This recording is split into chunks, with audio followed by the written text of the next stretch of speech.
Hello বন্ধুরা, সবাই কেমন আছো? আজ চলে এসেছি এক মজাদার রেসিপি নিয়ে, গেঁড়ি বা গুগলির রেসিপি। দেখতে থাকো পুরো ভিডিওটা।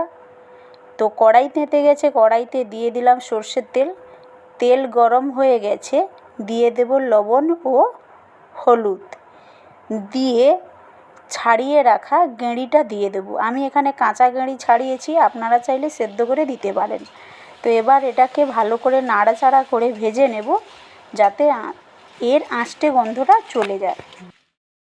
ভাজা হতে হতে একটা মশলা তৈরি করে নেব। এখানে নিয়ে নিয়েছি রসুন, আদা, জিরে, লং, এলাচ ও দারুচিনি দিয়ে মশলাটা তৈরি করে নেব। এদিকে ভাজা হয়ে গেছে, এটাকে তুলে নেব।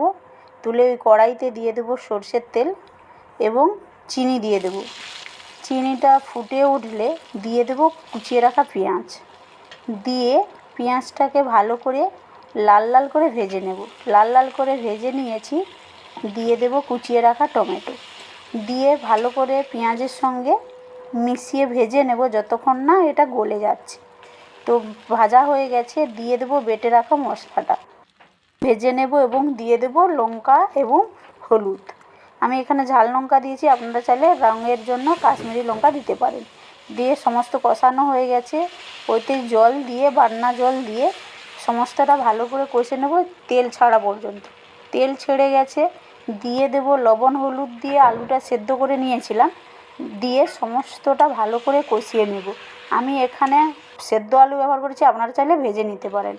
দিয়ে স্বাদ মতো লবণ দিয়ে ভাজা গেঁড়ি দিয়ে সমস্ত উপকরণগুলো ভালো করে কষিয়ে নেব। ভালো করে কষানো হয়ে গেছে, দিয়ে দেব পরিমাণ মতো জল। জল দিয়ে সমস্ত উপকরণগুলো ভালো করে মিশিয়ে নেব। মিশিয়ে নিয়েছি, ঢাকনা দিয়ে 2 থেকে 3 মিনিট ফুটিয়ে নেব। 2 থেকে 3 মিনিট ফুটিয়ে নিয়েছি, কুচিয়ে রাখা ধনেপাতাগুলো দিয়ে দেব, দিয়ে মিশিয়ে নেব। নিয়ে ঢাকনা দিয়ে আরও 2 মিনিট ফুটিয়ে নেব। 2 মিনিট ফুটানো হয়ে গেছে, আমাদের প্রায় রান্না কমপ্লিট হয়ে গেছে এবং এটাকে একটা পাত্রে ঢেলে নেব। তো একটা পাত্রে ঢেলে নিয়েছি, দেখো বন্ধুরা কত সুন্দর হয়েছে। যদি এইভাবে গুগলির রেসিপিটা ভালো লেগে থাকে তাহলে চ্যানেলটাকে সাবস্ক্রাইব করে লাইক কমেন্ট শেয়ার করে যাবেন। ভালো থাকবেন, কথা হচ্ছে নিত্য নতুন